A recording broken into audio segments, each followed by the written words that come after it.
Well, hello Morency. So today we're going to show you how to build one of these wood art shadow boxes. We're going to walk you through the whole steps, making the frame, doing the interior artwork, and getting the whole thing set up and ready to go, ready to hang on your wall. Now, I made these with very basic parts, some 2x4s, a little bit of MDF, and lots of pallet wood. So very easy, very affordable.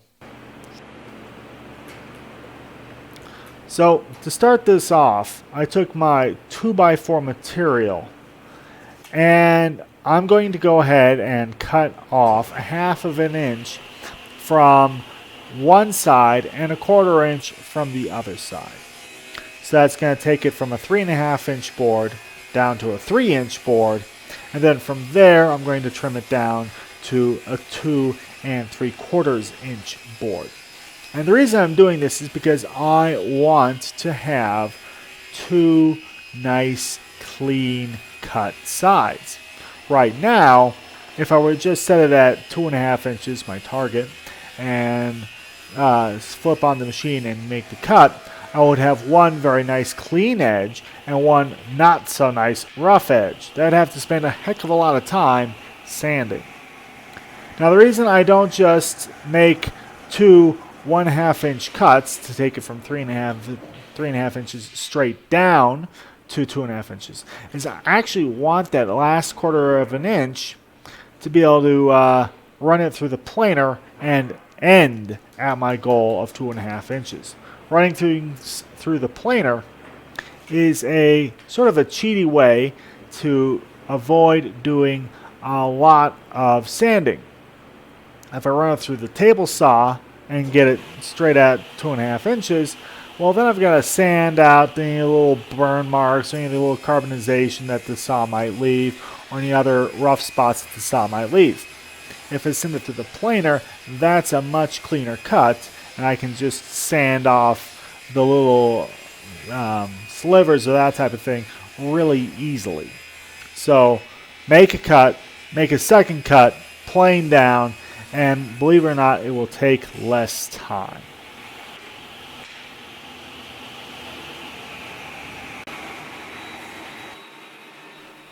Once I've finished making my cuts at the table saw, I'm going to go ahead and plane down the board. Now here I'm planing down the 1.5 inch thickness down to about a 1 1/4 inch thickness. That's what I want. And this allows me to, again, avoid doing a lot of sanding. It gives me really nice, crisp, clean sides. One of the things you can do to prevent snipe or tear out at the ends of your boards, which is a major problem when you're using a planer, is lift up on the board, as you're seeing me do right here, when you feed it into the planer and when you take it up at the end. And in just a second, I'm going to start lifting up on that board as it's coming out. In fact, here I'm doing it now. And what that does is it prevents the rollers from forcing the tail end or the leading edge of that board up into the cutters. So pick up the free end of your board, support it as it's going into the planer, and you won't have nearly the issue you would with tear out.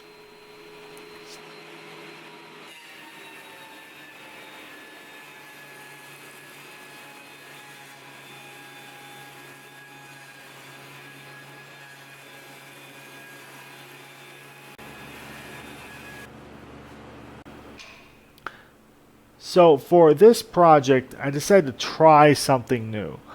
I went and made a short little block of 1/2 inch plywood.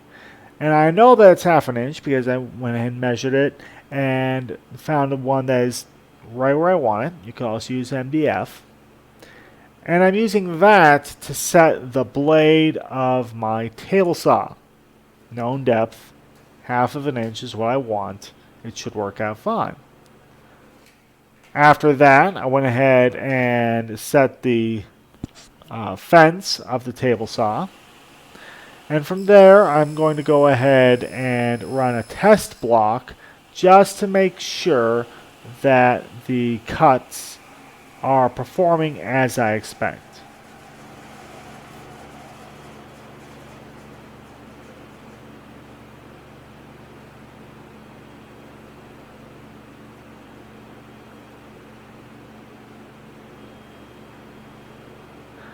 And it looks like that worked. So we're going to go ahead and begin making some dado cuts here.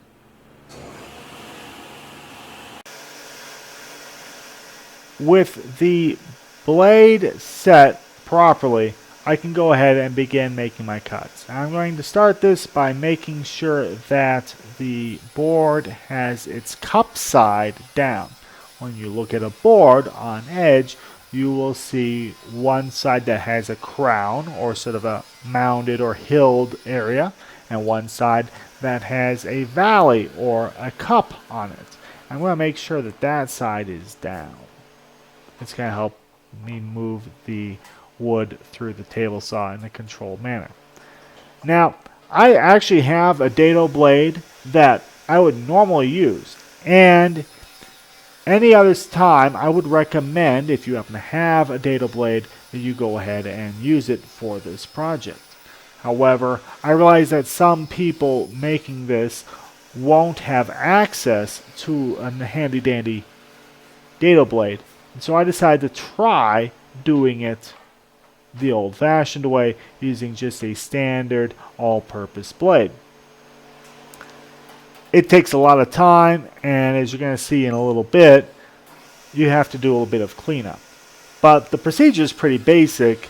You make a cut, move the blade, or move the table fence over 1/8 of an inch, and repeat the process. And then you repeat the process, and repeat the process, until you have reached the width that you're looking for. In this case, I'm looking for 1/2 of an inch, which means I need to move the table 4 times.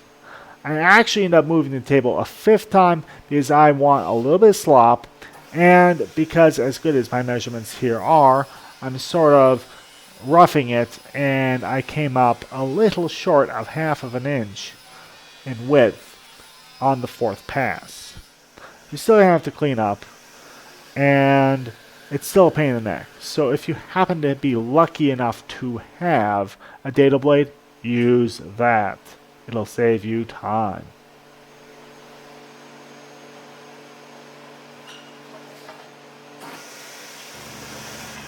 Cleaning up the dado is actually pretty easy if you have a good chisel. And with a chisel, you'll find that there's a flat side and what seems to work best is if you take the beveled side and put that down. That way the flat side is facing up towards you.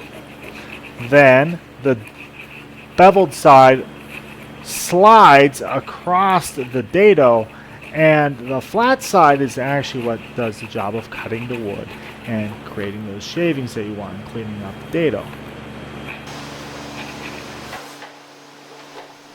So from there, we want to go ahead and use our compound miter saw to make nice 45-degree cuts. You'll notice I'm using a stop block to ensure that all of my cuts are the exact same length, 2 foot. Using a stop block means that I can work faster and, more importantly, a lot more accurately. I could go ahead and make all the measurements and then cut to the measurements, but that's just not accurate enough for this type of project. You need to use a stop block. You need to make sure that all of your cuts are exactly the same. Also, you want to make sure that your cuts, when you make them, are done correctly. Here you'll see that I just pointed out the angles of the cuts. You want to make sure for this type of project that the angles come together to form a 90-degree angle as opposed to being parallel with one another. If they're parallel, that's bad. That piece is not usable. Make sure everything is perpendicular. Once you have cut your 2x4 into 4 2-foot lengths, all of which have mitered corners. You want to go ahead and measure the length of your dado. In this case, I think I came out with 22¼ inches. Your results will vary. Go ahead and make that mark, and then you're going to cut your MDF to size.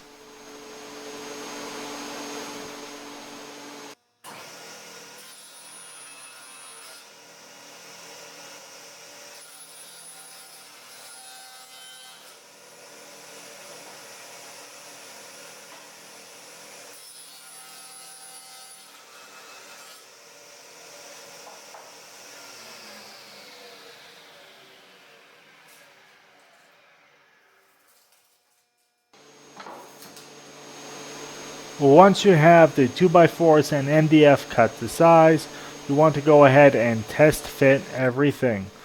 You should have a nice clean fit that doesn't require you to use a hammer and doesn't leave you with any gaps.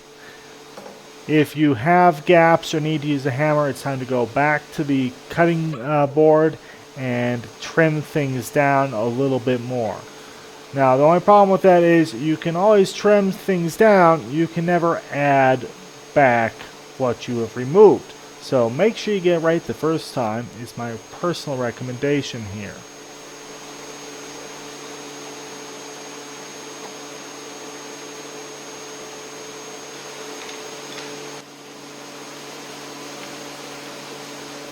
Once you're happy with the fit up, the test run, it's time to go ahead and add the glue.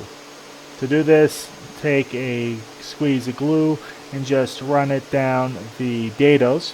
You don't need a whole lot, just enough to make sure that you have a nice solid bead of glue running down the entire length of the dado. Get the piece of MDF centered up and squished in there all the way. And go ahead and start adding the other pieces. Repeating the process of running a good solid bead down the center of the dado, like I'm doing right here. And then, as needed, add a little bit of glue on the edges of the dado. Now, it should be pretty obvious here, but you want to make sure that when you do this, the dados go on the proper side.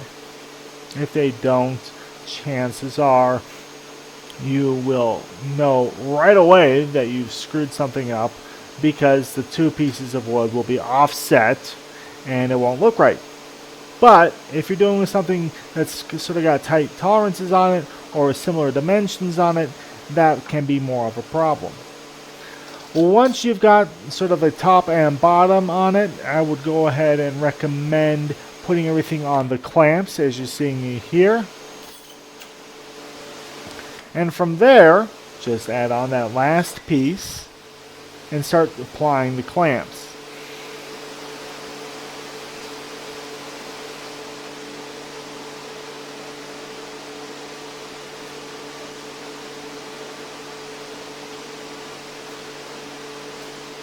Now, when it comes to clamps, the general rule of thumb is you can never have enough. I've gone ahead and used 4 clamps here. I could have probably tossed on an extra 2 without needing to worry about it too much, but 4 seemed like it would do the job to me, and in fact it did. Anything larger and I would have tossed on a lot more of my big bar clamps.